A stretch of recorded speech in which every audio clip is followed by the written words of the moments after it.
안녕하세요. 결혼한 지 14년 만에 이혼을 결심한 50대 여성이에요. 결혼 생활 횟수에 비해 제가 나이가 많죠. 어디서부터 어떻게 이야기해야 하나 싶은데, 원래 결혼 생각이 없었는데 뒤늦게 남편이란 사람을 만나 팔자에도 없는 결혼을 했거든요. 그리고 이후로 사실 돌이켜보면 그동안에도 별의별 일이 있었지만 아이를 핑계로 먹고 사는 걸 핑계로 어영부영 넘어갔던 게 사실이에요. 뒤늦게 한 결혼이었던 만큼 남들 눈에 잘 사는 걸로 보였으면 싶어서 어떻게든 이혼만큼은 피하고 싶기도 했고요. 그런데 얼마 전 그 일을 겪고 나니 제 인생이 안타깝고 더는 이렇게 못 살겠다 싶네요. 남편하고는 먼 친척의 소개로 만났습니다. 남편은 당시 공장 생산직으로 근무하고 있었고 저는 중소기업에 다니는 회사원이었어요. 남편이나 저나 솔직히 별 볼 일은 없었지만 저는 남편의 근면성실하고 책임감 있는 성격이 마음에 들었고 남편은 남편대로 수더분하면서도 알뜰살뜰한 제가 좋았다대요.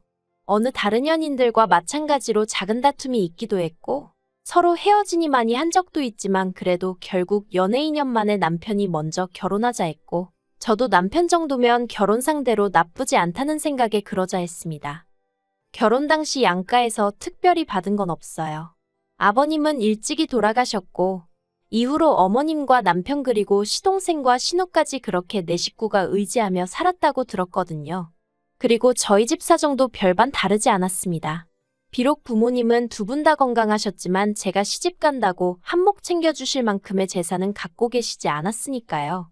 그나마 다행히 두 분 앞으로 집 한 채 있고 자식들한테 손 벌리지 않을 정도는 되셨으니 그것만으로도 감사한 마음이었죠. 아무튼 시댁에서 아무것도 해주지 않는 마당에 저라고 딱히 친정에 손을 벌리고 싶은 생각은 없었어요. 남편도 그건 자기 체면이 안 선다며 내키지 않아 했고요. 그래서 저희들이 모아둔 돈에 대출 좀 받아서 그렇게 빠듯하게 결혼 생활을 시작했네요. 그런데 결혼한 지 1년 만에 아주 난처한 상황이 되었습니다. 알고 보니 시동생이 빚을 얻어서 그 돈을 죄다 어떤 여자한테 가져다 바쳤다는 거예요. 더 어이가 없는 건 정작 그 여자를 만나본 적도 없었다는데 뭐에 홀려서는 그런 짓을 한 건지. 경찰에 신고도 했고 수소문도 해봤지만 결국 돈은 1원 한 푼 되찾지 못하게 생겼더라고요. 아무튼 상황이 그렇다 보니 결국 어머님께서 집을 팔아 그 빚을 갚아주시겠다 하대요. 아직 앞길이 구만리 같은 아들이 돈 몇 푼에 쓰러지는 꼴을 어떻게 보냐면서. 그런데 솔직히 어머님 집이라고 해봤자 20평 남짓의 오래된 빌라였거든요. 그러니 돈이 얼마 되지도 않았죠. 게다가 문제는 집 팔아서 시동생 빚 갚아준다 하니까 남편의 여동생 그러니까 신우가 난리를 치대요. 왜 둘째 오빠만 챙겨주냐. 자기도 자기 몫을 달라면서요. 이때 솔직히 아무리 남편 동생들이라지만 참 보기 안 좋더라고요. 어떻게 하나같이 철이 없어도 저렇게 없을 수가 있나 싶은 게. 어쨌든 결국 어머님 집값이 절반이 시동생과 신우 몫으로 사라졌습니다. 하지만 이때까지도 저는 그렇게 기분이 상한다거나 그런 건 없었어요. 어머님 재산이니 어머님이 누구에게 주시든 어떻게 쓰시든 제가 상관할 바가 아니라고 생각했으니까요. 다만 한 가지, 마음에 걸리는 일이 있었는데 저렇게 다 퍼주시고 나면 어머님은 어디서 어떻게 생활을 하시려고 하나 하는 거였죠. 실제로 집을 팔고 나서 갈 곳이 마땅찮아 이모님네 며칠 계시다 저희 집에 와 계셨거든요. 그런데 남편 말로는 발품 팔고 하면 왜 집을 못 구하겠냐며 걱정 말라고 큰 소리를 치대요. 하지만 결국 제 걱정이 현실이 되고 말았죠. 어머님이 저희 집에 와 계신 지 어느덧 한 달쯤 되던 때 남편이 저더러 할 말이 있다고 하더니 일단은 미안하게 됐다면서 자기가 아무리 알아봐도 어머님이 혼자 지내실 만한 곳을 찾기가 어렵답니다. 솔직히 아무리 서울이 아니라고 해도 4천만 원 남짓으로 집을 구한다는 게 쉽지 않을 거란 걸 전 진작에 알고 있었거든요. 그래서 남편의 말에 크게 놀라진 않았어요. 오히려 그럼 그렇지 싶었달까요. 하지만 문제는 뒤에 이어지는 남편의 말이었습니다. 남편이 어머님도 이제 우리 집에서 생활하시는데 익숙해지신 듯하니 당분간 이렇게 살면 어떻겠냐 했거든요. 솔직히 남편이 이렇게 물어오면 어쩌나 생각을 못했던 건 아니에요. 하지만 그런 생각이 들 때마다 애써 현실 부정을 하곤 했었는데 진짜 남편 입에서 그 얘기가 딱 나와버리니까 한마디로 눈앞이 깜깜하대요. 하지만 결국 어쩔 도리가 없었습니다. 돈이 없다는데 무조건 싫다 안 된다 하며 어머님더러 나가시라 할 수도 없고. 그래서 일단은 저희가 애가 없었으니 나중에 아이방으로 쓰려고 했던 방을 어머님께 내어드렸어요. 그리고 남편에게는 나름대로 노력하겠지만 그래도 나도 직장 생활을 하니까 어머님이 살림은 좀 도와주셨으면 좋겠다고 솔직히 얘기했습니다. 그랬더니 남편이 자기 어머니가 그래도 그렇게 꽉 막힌 분은 아니라며 걱정하지 말라고 하더라고요. 그리고 실제로 처음 한두 달은 제가 출근하고 나면 어머님이 집안일을 좀 해주시더라고요. 다만 어머님이 연세도 있으시고 저랑 생활 방식도 다르다 보니 어쩔 수 없이 부딪히는 부분이 생기기 시작했어요. 특히 청소 같은 경우 저는 하루에 한 번은 꼭 진공청소기를 하는 편이었던 반에 어머님은 눈에 띄는 큰 것들만 치우셨는데 그나마도 쓰레기통에 버리시거나 하는 게 아니라 그냥 당신 눈에만 안 띄게 소파 밑에 밀어 넣으신다던가 대충 한쪽으로 밀어두시기 일쑤셨죠. 심지어 한 번은 당신이 드신 과자 껍데기를 쬐다 당신 이불 밑에 넣어두신 적도 있었으니까요. 그래서 제가 이러시면 집에 벌레 생기고 안 좋다 한마디 하니까 두면 알아서 버릴 걸 기어이 한마디라도 하고 싶어서 그런다며 마치 제가 시비를 건다는 식으로 말씀하시더니 치사하고 더럽다고 그럴 거면 네가 다 알아서 해라 하시는데 정말 뭐라달리 할 말이 없더라니까요. 그런데 또 빨래를 하실 때는 어찌나 깔끔을 떠시던지 걸핏하면 세탁물에 락스를 넣으시더라고요. 전 처음에 왜 제 옷들이 얼룩덜룩해지는지 이해를 못했는데 알고 보니 온갖 빨래를 죄다 같이 빠시면서 거기다 락스를 들이부으셨던 거죠. 더 황당한 건 정작 어머님 옷을 빨 때는 안 그러셨다는 거예요. 그리고 그런 일이 몇 번이고 반복되고 나서야 어머님이 살림하기 싫다는 걸 그런 식으로 시위하셨다는 걸 알겠더라니까요. 하지만 남편에게 이야기를 한들 남편은 오히려 제가 어머님을 모함한다는 식으로 오해를 할 뿐이었고 그러니 저도 더는 남편한테 하소연하고 싶지 않더라고요. 그래서 이후로는 그냥 제가 되는 대로 청소도 하고 빨래도 하고 그렇게 살림을 했어요. 힘들어 안 되겠다 싶은 날은 남편한테 하라고 시켰고요. 그러면 어머님은 그게 또 못마땅하셔서 집에 여자가 둘이나 있는데 왜 남자가 살림에 손을 대냐고 역성을 내셨지만 저도 저대로 제 방식대로 밀고 나갔네요. 그러니 어머님하고 제 사이는 날이 갈수록 불편하고 안 좋아질 수밖에 없었죠.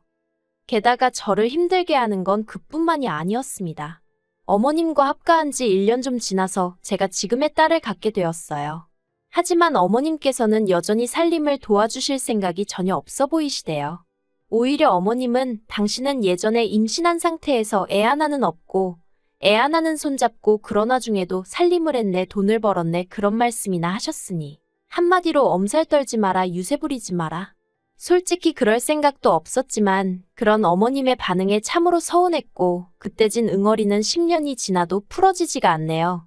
아무튼 그래도 다행히 그때 제가 다니던 회사 사장님이 저를 워낙 좋게 봐주셨거든요. 그래서 마음 편히 애 낳고 오라고 해주셔서 덕분에 1년 반 후에 회사에 무사히 복귀할 수 있었어요. 그리고 제가 회사에 안 나가고 집에 있던 그 시간 동안 무슨 일이 있었는지는 구구절절 얘기하지 않겠습니다. 한마디로 지옥 그 자체였거든요. 그래도 제가 한 가지 어머님께 감사하게 생각하는 게 있다면 저희 딸이 어린이집 가기 전까진 그나마 어머님 덕을 봤다는 거예요. 물론 공짜는 아니었어요. 전 좀 어이없다고 생각하는데 솔직히 처음부터 어머님을 모시기로 하고 제가 결혼을 한 것도 아니고 어쩌다 보니 어쩔 수 없이 어머님을 모시게 된 상황에서 어머님한테 고생한다 수고한다 한마디 못 들어봤었거든요. 생활비는커녕 저 뭐라도 하라고 단돈 10,000원 주신 적도 없으시고요. 제가 돈 10,000원이 없어서 이런 말을 하는 게 아니라 솔직히 제 친구들은 시어머니가 이거 사주셨다 저거 사주셨다 별자랑을 다 하던데 저는 그쪽으론 참 복이 없었어요. 그리고 그러나 중에 제가 아이를 두고 출근을 해야 하는 상황이 되었을 땐 그래도 솔직히 이번만큼은 어머님이 도와주실 거라 생각했어요. 그리고 당연히 얼마라도 챙겨드릴 생각이었거든요. 그런데 어머님이 먼저 얼마를 줘야 애를 봐주겠다고 말씀을 하시더라고요. 사람 말이라는 게 아다르고 어다르다는데 기분이 영 별로대요. 게다가 어머님이 부르신 액수가 제가 생각한 액수보다 훨씬 높은 거예요. 그나마 이 부분은 남편이 어머님한테 사정사정해서 좀 깎았지만요. 그래도 어쨌든 덕분에 회사 계속 다니면서 돈 벌고 애도 잘 커졌고 그래서 감사하게 생각하고 있네요. 하지만 이런 감사한 마음과 별개로 지난 세월 동안 제가 생각해도 정말 고생을 많이 했어요. 어머님의 꼬장꼬장한 성격에 절하고 매번 내내내하고 절절매가며 산 건 아니지만 그래도 생전 남편이 제 편을 들어주지 않으니 어디 의지할 데가 없었죠. 게다가 시동생이랑 신우는 걸핏하면 어머님 뵈러 온답시고 저희 집을 드나들었는데 그러면 어쨌든 손님이라고 밥은 먹여 보내야 할 거 아니냐며 그렇게 어머님이 저한테 이거저거 하라고 시키시는 거예요. 그리고 진짜 짜증나는 건 밥솥에 멀쩡하게 밥이 있는데도 갓한밥을 대접하는 거라며 밥까지 새로 하게 하셨는데 나중에는 진짜 밥이고 뭐고 다 집어 던져버리고 싶더라니까요. 게다가 시동생들은 그렇게 거진 10년 가까이 우리 집에서 툭하면 밥 처먹고 가놓고 생활비는 돈 10만 원도 내놓지를 않대요. 제가 만약 시동생이건 신우건 그쪽 입장이었으면 내 엄마 모시고 사는 형수가 올케가 고맙고 안쓰러워서라도 그렇게 입 싹 닦진 못했을 것 같은데 말이죠. 그러다 제가 올 초 크게 아팠어요. 병원에서는 면역력이 떨어져서 그런 것 같다는데 제가 느끼기에 이건 다 스트레스 때문이다 싶대요. 그리고 저도 이제 나이가 들어서 그랬는지 그때만큼은 손가락 하나 까딱도 하기 싫더라고요. 하지만 금요일 저녁 퇴근하고 온 저를 보자마자 어머님이 냉장고에 찍어 먹을 게 하나 없다며 저더러 찌개를 끓여라 어째라 하시는데 진짜 그냥 너무 힘들어서 눈물이 나더라고요. 그래서 어머님께 제가 식사 시켜드릴 테니 애하고 그거 드시라 하곤 설렁탕 시켜드리고 전방에 들어가서 잤어요. 정말 기절하듯 잠에 들었죠. 그런데 약 때문인지 원래 제가 주말에도 아침 6시 반에는 눈을 뜨거든요. 그리고 그때부터 가족들 아침 식사도 준비하고 그래요. 그런데 그날따라 제가 9시에 눈을 떴습니다. 아니, 사람이 살다 보면 늦잠 좀 잘 수 있는 거 아니겠어요? 게다가 제가 아팠잖아요. 그러면 어머님 입장에선 한 번도 그런 적 없던 며느리가 잠에서 깨질 못하고 있으니 걱정을 해주시는 게 정상 아닌가 싶은데 제가 서둘러 방에서 나갔더니 거실에서 어머님이 정말 저를 무섭게 노려보고 계셨어요. 아마 제가 언제쯤 일어나나 안방문만 째려보고 계셨던 모양이 돼요. 아무튼 제가 어머님께 식사는 하셨냐니까 대답은 안 하시고 그 옆에 앉아있던 제 딸한테 사람이 이래서 배워야 되는 거랍니다. 배운 게 없으니 어른 공경할 줄도 모르고 지 도리도 못한다면서요. 그러면서 너는 그렇게 살지 마라 하시는데 그게 할머니가 손녀한테 할 소린가요? 다행히 딸은 어머님이 왜 그런 소리를 하시는지 이해가 안 된다는 눈치였지만 저는 정말 속에서 열불이 났어요. 그래서 그나마 차려드리려던 아침도 때려치고 다시 방에 들어갔네요. 그랬더니 안방문에다 대고 어머님이 늙으면 죽어야지 하시는데 그 소리 하루 이틀 듣는 것도 아니었기에 별 생각도 안 들대요.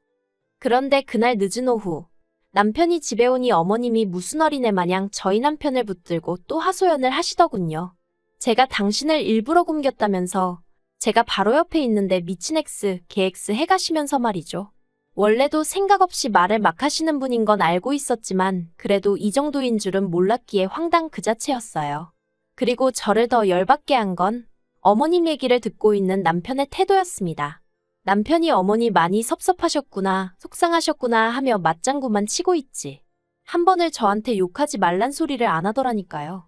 그래서 결국 보다 못한 제가 어머님한테 아무리 화가 나셔도 저한테 그런 쌍욕은 하지 마시라고 했어요. 그랬더니 남편이 제 손목을 휙 잡아 끌어 안방으로 데리고 가선 한다는 소리가 노인네가 무슨 소린들 못하겠냐는 겁니다. 나라님한테도 저렇게 욕하시고 돌아가신 아버님한테도 저렇게 하시는 분이라면서 저더러 그러려니 알아나요? 어이가 없어서 나라님한테 건 돌아가신 아버님한테 건 그건 내 알 바 아니고 어쨌든 나는 이대로는 못 넘어간다고 했습니다. 내가 이날이 때까지 어머님한테 인정받자고 그 비위 맞추고 산 건 아니지만 처음 아침밥 한 번 안 차려드렸다고 그런 쌍욕을 먹어야 한다곤 생각 안 한다고 이거 사과 못 받으면 더는 같이 못 산다 했죠. 그러자 남편이 저더러 미쳤냐입니다. 어디 대들 상대가 없어서 어머님을 상대로 그러냐면서 세상 천지의 시어머니한테 사과받겠다고 드는 며느리는 저밖에 없을 거라나요? 그리고는 저더러 한다는 말이 솔직히 제가 어머님한테 뭘 얼마나 해드렸다고 유세냐대요. 어차피 어머님이 안 계셨어도 우리 가족 삼시세끼는 먹고 살았어야 하는데 거기다 숟가락 젓가락 하나 더 올린 거 아니냐고.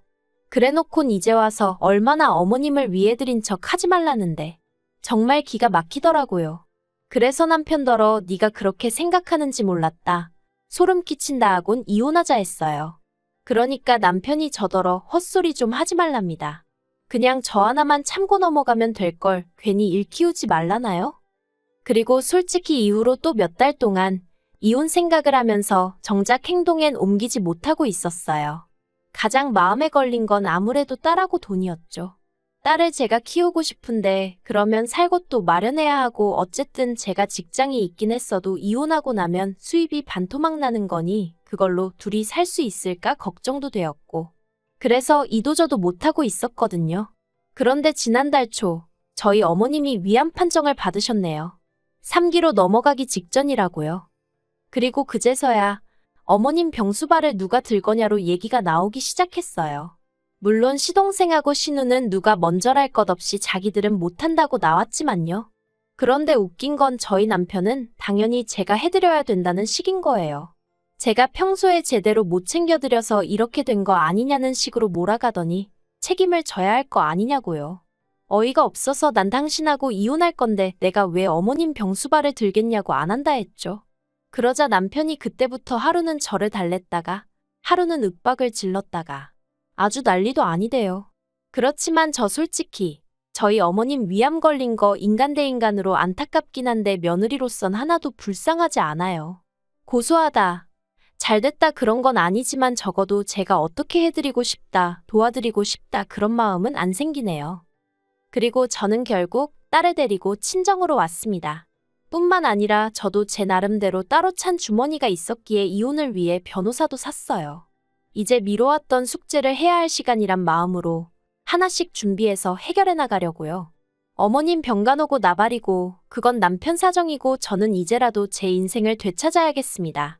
딸은 어디까지 알고 이해하는 건진 몰라도 저더러 자긴 제 편이라대요. 솔직히 딸한테는 그냥 미안한 마음뿐이에요. 아무튼 이제라도 네 엄마, 네가 한번 챙겨가며 살아봐. 장담컨대 얼마나 다루기 힘든 양반인지 너도 금방 깨닫게 될 거고 나한테 진짜 고맙고 미안해서 피눈물을 흘리게 될 거라고 얘기해주고 싶네요.